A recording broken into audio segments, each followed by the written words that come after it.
ഒരു ചിക്കൻ്റെ റെസിപ്പി ആയിട്ടാണ് വന്നിരിക്കുന്നത്. ഒരു ചിക്കൻ ഫ്രൈ എന്നൊക്കെ പറയാം. ഇതിൽ പക്ഷെ ഞാൻ അധികം ഓയിലൊന്നും യൂസ് ചെയ്യുന്നില്ല കേട്ടോ. ആദ്യം നമുക്ക് ചിക്കൻ ഒന്ന് മാരിനേറ്റ് ചെയ്ത് വെക്കണം. അതിനുവേണ്ടി ഞാനിവിടെ ഒരു 10 അല്ലി വെളുത്തുള്ളി എടുത്തിരിക്കുന്നത്. അതിൻ്റെ കൂട്ടത്തിൽ ഒരു കഷ്ണം ഇഞ്ചി, ഞാൻ ഇത്ര വലിയൊരു പീസ് ഇഞ്ചിയാട്ടോ എടുത്തേക്കുന്നത്. പിന്നെ ആണെങ്കിൽ ഒരു 3 കൊച്ചുള്ളി എടുത്തേക്കുന്നത്. പക്ഷെ എൻ്റെ കയ്യിലിരിക്കുന്ന ഇച്ചിരി വലിയ സൈസാണ്.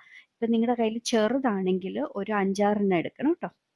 പിന്നെ ആണെങ്കിൽ കുറച്ച് കറിവേപ്പില വേണം. പിന്നെ നമുക്ക് വേണ്ടത് ഒരു 3 വറ്റൽമുളകാണ്.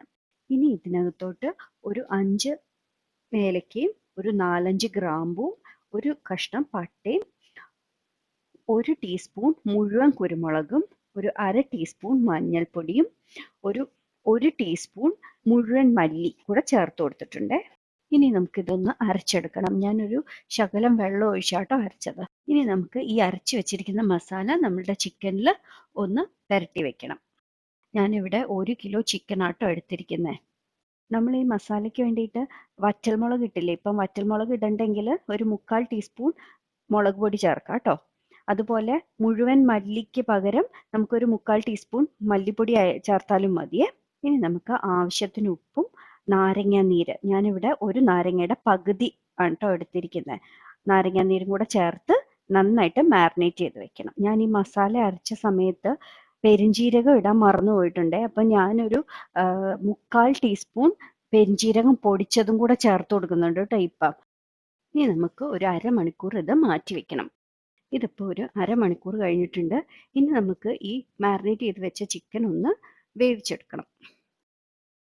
അപ്പോൾ ചിക്കൻ വേവിക്കാനായിട്ട് ഞാനിത് ഒരു പാനിലോട്ട് മാറ്റുവാണേ. എണ്ണയൊന്നും ഒഴിക്കേണ്ട, നമുക്ക് ജസ്റ്റ് ചിക്കൻ ഇട്ട് കൊടുത്താൽ മതി. എന്നിട്ട് നമ്മളിത് അടച്ചു വെച്ച് കുക്ക് ചെയ്യണം. അപ്പം ഈ ചിക്കനിൽ നിന്നുള്ള വെള്ളത്തിൽ ഈ ചിക്കൻ അങ്ങ് വേവും. നമ്മളിത് ഇടയ്ക്കിടയ്ക്കൊന്ന് തുറന്ന് നോക്കി ഇളക്കി കൊടുക്കണം കേട്ടോ. ചിക്കൻ ഒരു മീഡിയം ഫ്ലെയിമിൽ ഇട്ടിട്ട് വേണം കേട്ടോ വേവിക്കാൻ. ഈ സമയത്ത് നമുക്ക് കുറച്ച് കറിവേപ്പിലയും കൂടെ ഒക്കെ ഇട്ട് കൊടുക്കാം കേട്ടോ. ഇതിപ്പോൾ നമ്മളുടെ ചിക്കനൊക്കെ നന്നായിട്ട് വെന്തിട്ടുണ്ട്. ഇനി ഞാൻ ഇതിനകത്തോട്ട് 1 ടീസ്പൂൺ നെയ്യാട്ടോ ഒഴിച്ചു കൊടുക്കുന്നത്. ഈ നെയ്യ് ഇഷ്ടമല്ലെങ്കിൽ നമുക്ക് 1 ടീസ്പൂൺ വെളിച്ചെണ്ണ ഒഴിച്ചു കൊടുക്കാം കേട്ടോ.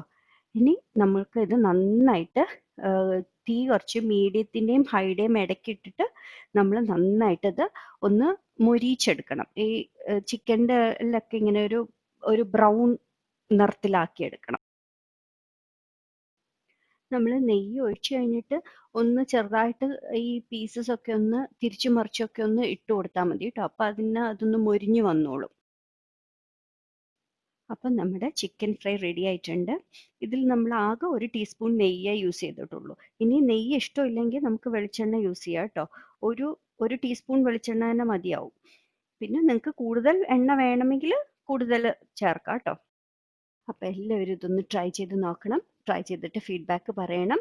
ഈ വീഡിയോ ഇഷ്ടപ്പെടുവാണെങ്കിൽ ലൈക്ക് ചെയ്യാനും നിങ്ങളുടെ ഫ്രണ്ട്സുമായിട്ടൊക്കെ ഒന്ന് ഷെയർ ചെയ്യാനും ഈ ചാനൽ സബ്സ്ക്രൈബ് ചെയ്തിട്ടില്ലെങ്കിൽ ഒന്ന് സബ്സ്ക്രൈബ് ചെയ്യാനും മറക്കരുത്. അപ്പോൾ അടുത്ത അടിപൊളിയായിട്ടൊരു റെസിപ്പി ആയിട്ട് വീണ്ടും കാണാം. താങ്ക്